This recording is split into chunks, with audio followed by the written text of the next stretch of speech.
Okay, hi guys, welcome back to the workshop. Chris here, and welcome back to North Wales Makers. So this is the first video where we're actually going to start making stuff, which is awesome. Get to start using some tools. And today, I'm not sure how well you can see it, but we are going to be making a cajon. So a cajon is a sit-on drum. Let me draw it. I'm not a drawer, as you'll see. Basically, oh, that is terrible. Let's try that one again.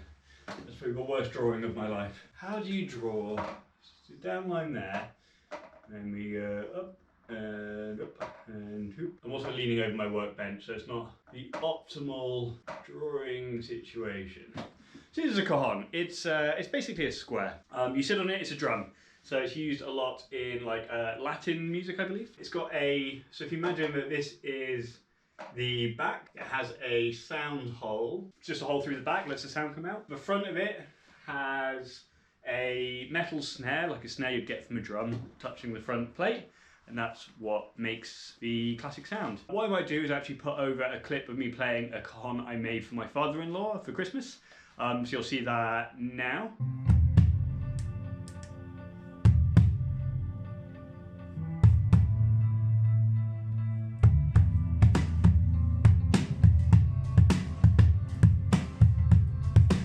Okay, so now you should have a slightly better understanding of what a cajon is. So I have some measurements here. So the, let's say, ideal cajon is 480 mils tall and then 300 mils wide and deep. So that would be the ideal cajon. I don't know how much wood we've got. We've got some wood that is kind of vaguely cut from when I made the last one. So I'll grab those now and we can do some measurements. Okay, so this is Baltic Birch Ply. I think it's 18 mil. Let me grab a tape measure and just check that quickly.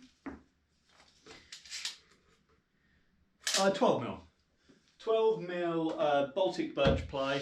So Baltic Birch tends to be like the better stuff. It has better layers. Let me tip it slightly more so I'm not bending down quite so hard. Got two of these cut about the same size, and these should be enough wood to do the top, bottom and sides. So top, bottom and sides will all be 12 mil Baltic Birch.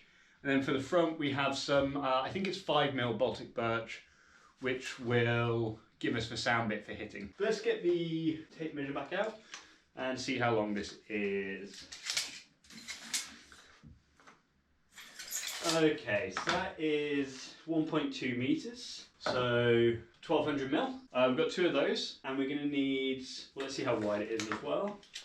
So it is 33 mil wide, 33 centimeters, 330 mil wide. From that, we're going to need, so we need, for the sides, 480 by 300 times 2. For the top and bottom, we're going to need 300 by 300 times 2. And then for the back, we're going to need, should be the same as the sides, as far as I know, 300 by, that should be our cut list. So we know that this is 1200. How can we do this the most efficiently? We can do a 480 and 2 3s. That would be 480, 1, 2, 3, 1, 2. So we do 480 and 2 3s, and then we can do two 480s from the other one. And that should give us the top, bottom, two sides, and the back. So hopefully this shows, guys, that when you do some of these, especially if you've built the thing you're building before, but generally as long as you're in the ballpark, you can measure things off other things, as you'll see as we go here. So is find a pencil. There's got to be one here somewhere. So you can just hear me raging around in the background here, guys.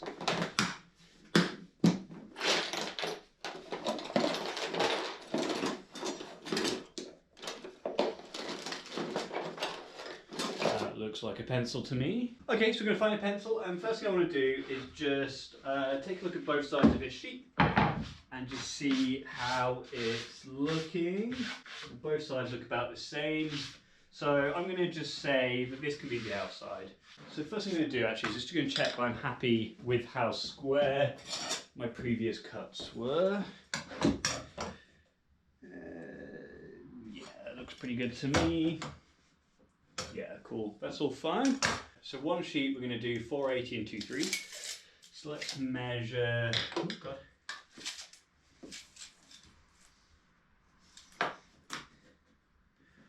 $480. So 480.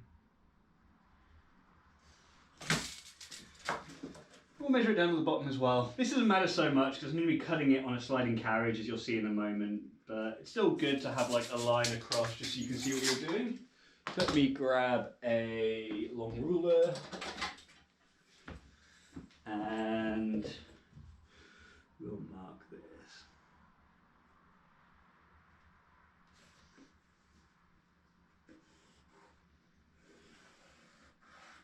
This pencil could be better.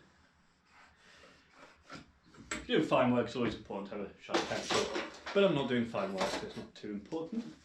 Okay, so what I'm actually going to do is set this up for a cut and cut it off. I'm not going to measure out the 30 and 30 because we've got the blade curve, which is about 3mm. So I'll cut it now. So we're going to move around to the table saw. A little bit of a tip for you: if you have a really small workshop like I do, try and put as many things on wheels as possible.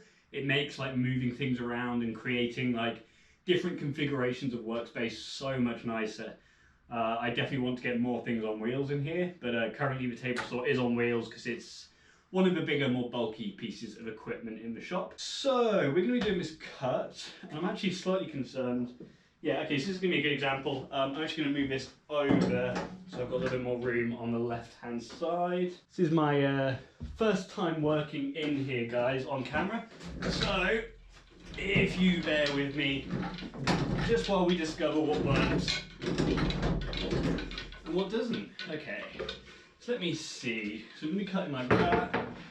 What we're going to do is lift the, do I have a cut off of this ply somewhere? Let's do, oh, that's a long cut off. So I'm just going to lift the blade up so it's about a tooth above the ply. Let's do that. That's about where we want to be. What we're going to do is a bit of a trick here. And so I've got the line. I know that I want to cut on this side of the line. So this is going to be my first piece of cajon here.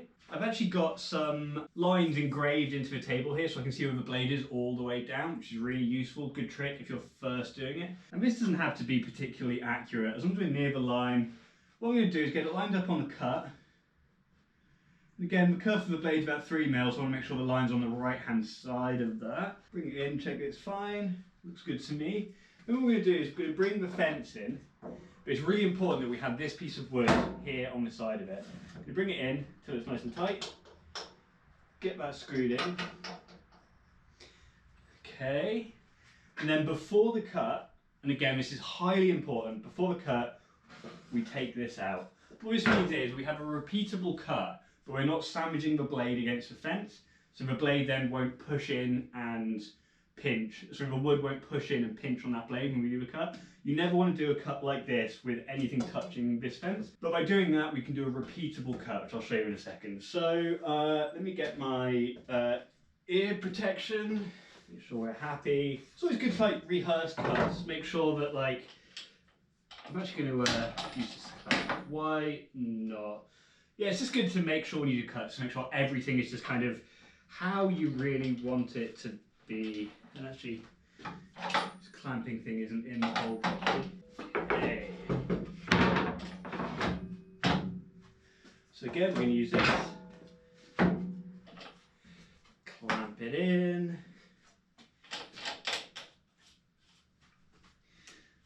The clamp isn't necessary, just if you've got it, why not use it?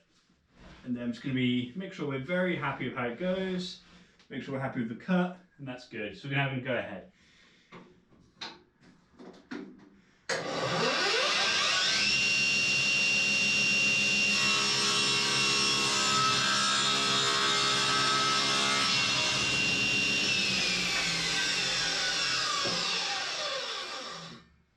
Great, perfect. So that was the first cut. And this should be about right. We do need to bring everything down to 30 centimeters. We'll get on that in a second.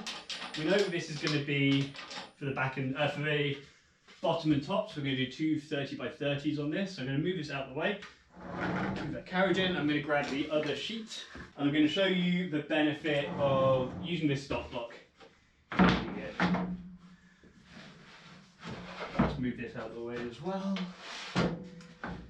Everything's a dance in a small workshop. You get the hang of it. Okay. So again, we're going to put the stop block in, squish that up into it, make sure everything's lined up. A bit down again because, you know, it just stops things moving unexpectedly. And again, we can do this cut. It's the same cut, we know it's pretty fine.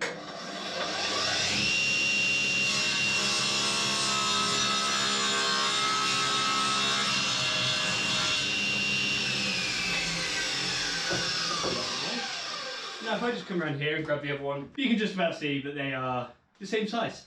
And that way, it doesn't even matter if they're like what we're aiming for, 480mm. It doesn't matter if they're 480mm because they're the same size. That's the important thing. We'll be cutting the back to fit rather than cutting it to size and hoping it fits.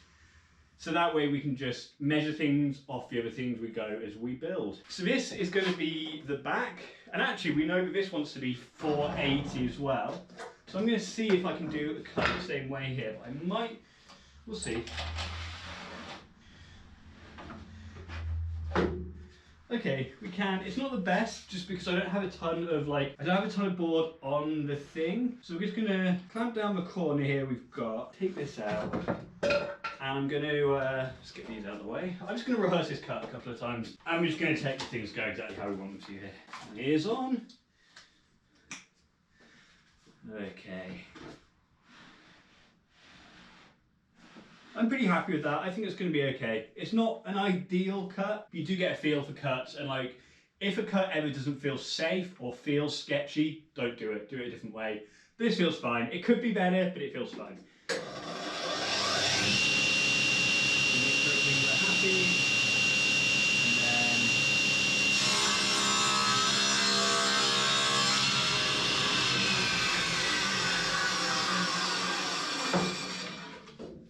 Okay, perfect. So that gives us our back and two side pieces, which is great. And now they still need to be cut down to width, down to 300mm. But now we can cut the other piece, which will be this chappy, I guess.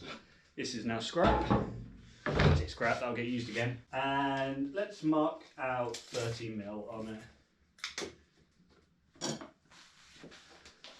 Play the game of where's the pencil? Okay, 30mm.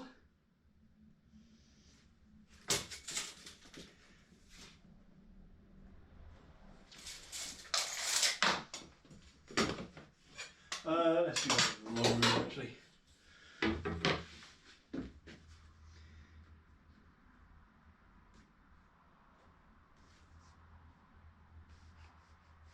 Oop. It's going to be terrible. This pencil should be sharper, but I'm being lazy. It should be okay. Oh God. Again, this line's just a guideline. So we're going to cut out two of those. So once again, we'll come around to the table saw. Cut block. This way. We bring it in.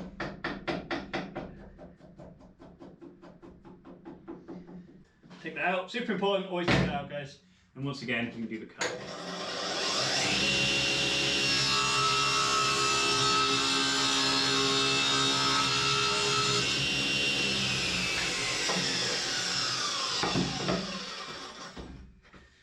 Okay, is this one a dodgy cut? It's not actually on the sliding carriage at all. So yeah, I'm actually going to say with this one, we're not going to do this one this way. I'm not happy with it. So what we're going to do is, I'm going to set the fence to exactly 30mm.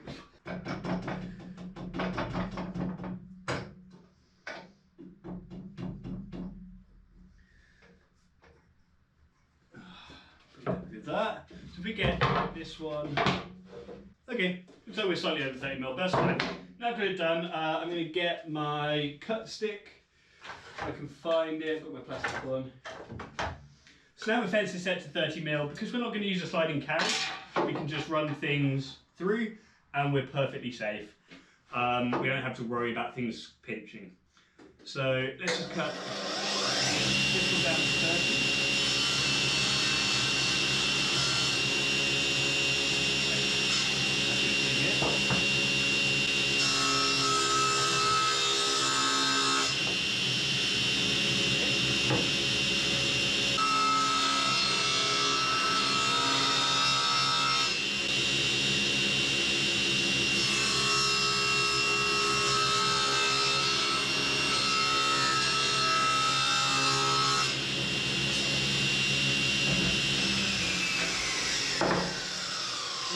2 square pieces of wood. Next cut is going to be much the same. I'm going to take the sliding carriage off because we're not going to need it for a moment. It can go over onto my bench. And now we're going to take the 3 side back pieces from earlier and we're going to run them through as well. Let me get you guys in for a little bit of a close up here. This is the perfect cut for a table saw. This is what they're designed for. No worries at all. Down the way.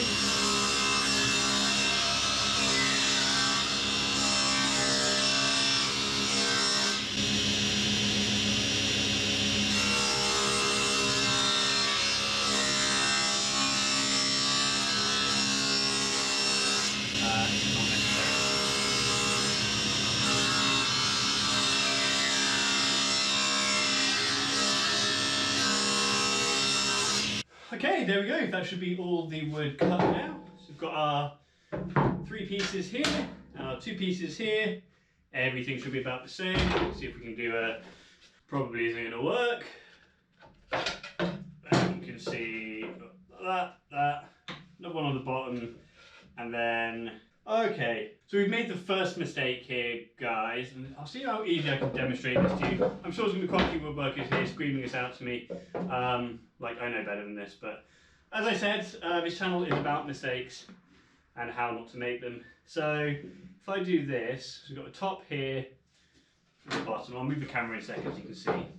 We'll see now that because of the width of the wood, oh God, I can probably demonstrate it here as well. Yeah, basically the back pieces are not the right size, guys. So you have 2 side pieces plus the 2 widths, and the back's too short. Okay, so if we just cut these down by the width of 2 pieces of wood, so height-wise, so we get the sliding carriage back on. We get excited and we make mistakes, but that's fine. So what I'm going to do is just cut these at least 2 pieces of wood. So what I can do, if I put my stop block, use this actually, this is perfect. So if I do that, then that.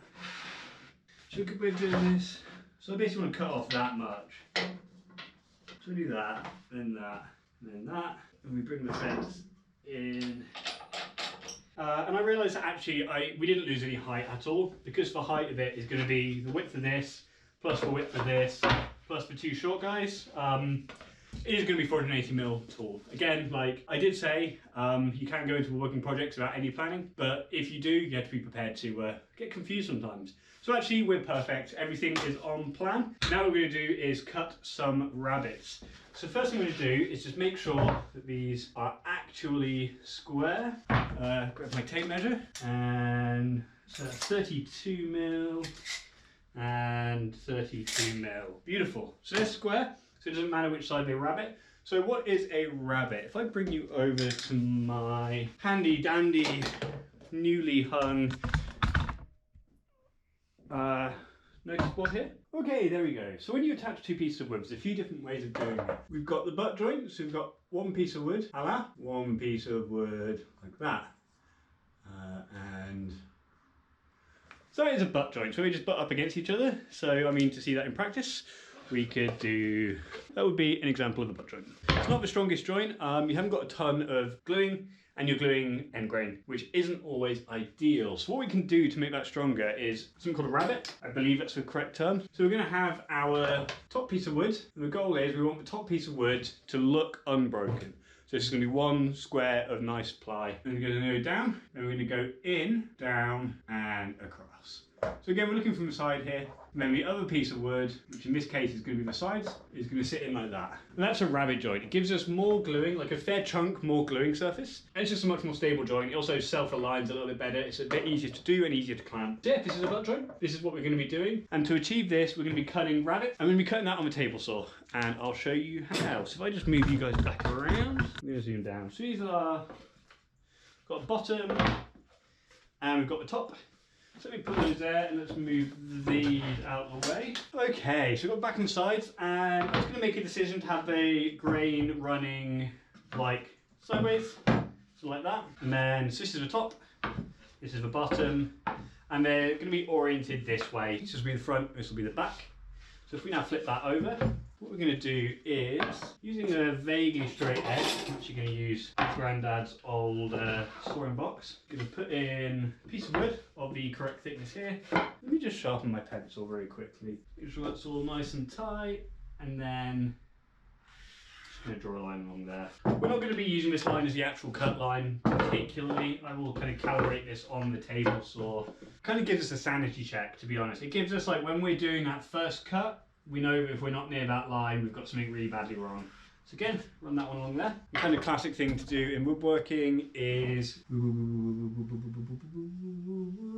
the way along, just so we know we're cutting the right side. In this particular situation, if I cut the wrong side, it would be a monumental moment of idiocy, if I'm honest. And then we're going to do the same here on the bottom. Do this. Do this. And noises are important, guys. Always got to make weird noises when you're working, because God forbid you take yourself too seriously and cease to have fun. Okay, so that's going to be the two rabbits on the top and bottom. There's a couple of things we've got to do here. The first thing is we need to take off this guide. Now this is for riving knife. This is a really important part of the table saw to stop accidents. It helps wood not get pinched on the blade, which can kind of cause kickback, which throws wood back really aggressively and also can pull your hand into the blade. But because we're doing rabbits, which means we're only cutting part way through the wood, we need to actually take this off. So I'm going to go grab my socket wrench and we will do that. Okay, so we're back and the riving knife is now off. The thing to note is this machine is now substantially less safe without that riving knife. Because I'm doing riving cuts over the top, rabbit cuts over the top, it doesn't matter too much. But as soon as I then want to switch back to doing normal full cuts, really important that goes back on. So just to note, I know it's dangerous, trust me, I know what I'm doing here. Right, so we're going to grab our offcut. What we're going to do is we're going to get the blade so it cuts about halfway through the wood. And we're not going to do that by eye, we're going to do that by testing. So let me get my ears and let's do a test cut here.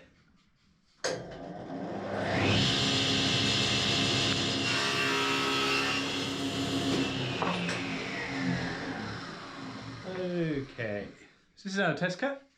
And if we look at the side, we can count. So this sheet is 1, 2, 3, 4, 5, 6, 7, 8, 9 layers. And that cut was through 1, 2, 3, 4. We can actually go a tiny bit higher here. Do another test cut next to it.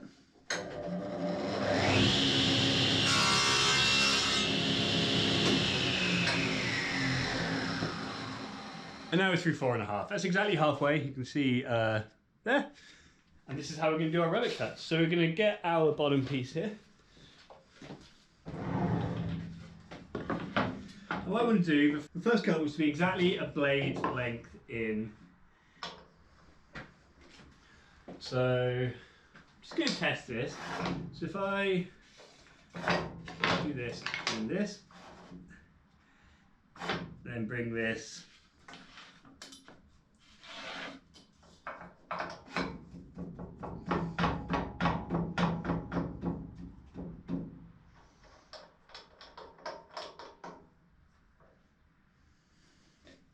here.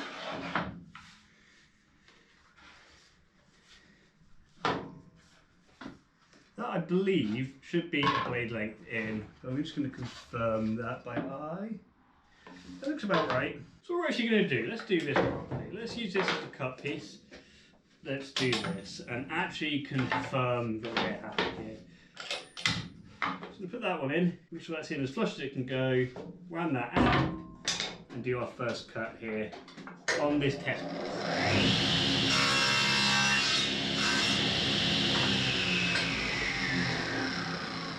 And then, so you guys can see, let me just check the screen.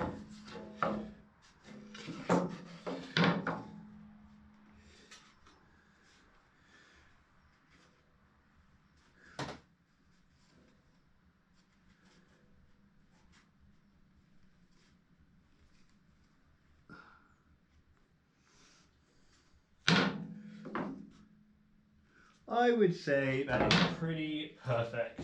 So, let's do it the other way. So now we've got our bottom piece here of our measure cuts. Put that on and put a piece in like this. Make sure that is flush in against that. And do our first cut here.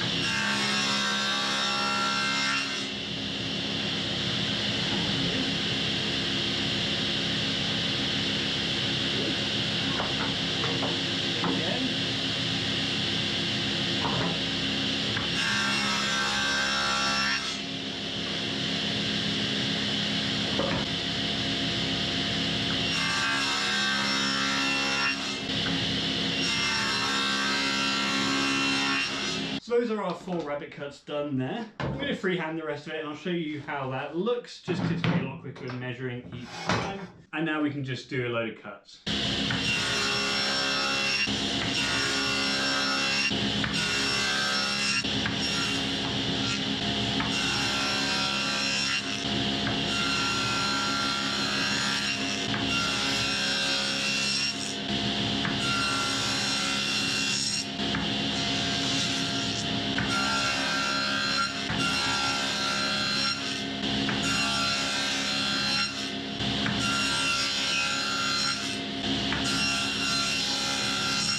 Okay, so here we are back at the workbench and we're ready to do a quick test fit, I think. So we're going to start off with the bottom. This is the 2 sides. Let's do it the other way around, there we go. Rabbits feel perfect. Great news. This is the other side. Another nice thing about rabbits is it makes doing test fits a bit easier. And then the top. This should slide along. Okay, that's looking pretty good. I wonder if I've got anything which I can prop this up. Whoop. Well, I would say that's pretty spot on. So let's bring this in. Is it gonna stay up if I do that? I just want to check that the back fits nicely. Because of rabbits, the back is actually about a board width too high. Confirm that. Yeah, almost exactly a board too high, which makes sense. Rabbits are half a board, so obviously we're that. But right, so the next step, guys, is going to be the glue up. But that is going to be in the next video, so thank you for watching, guys. I hope you enjoyed this first video where we actually start making and building. If you did, I'd appreciate a like and a subscribe, and the second part of the cajon build should be hopefully done within the week or so. So keep an eye out on the channel, hit the notification bell if you want to be notified when the next video is out, and I'll catch you guys next time.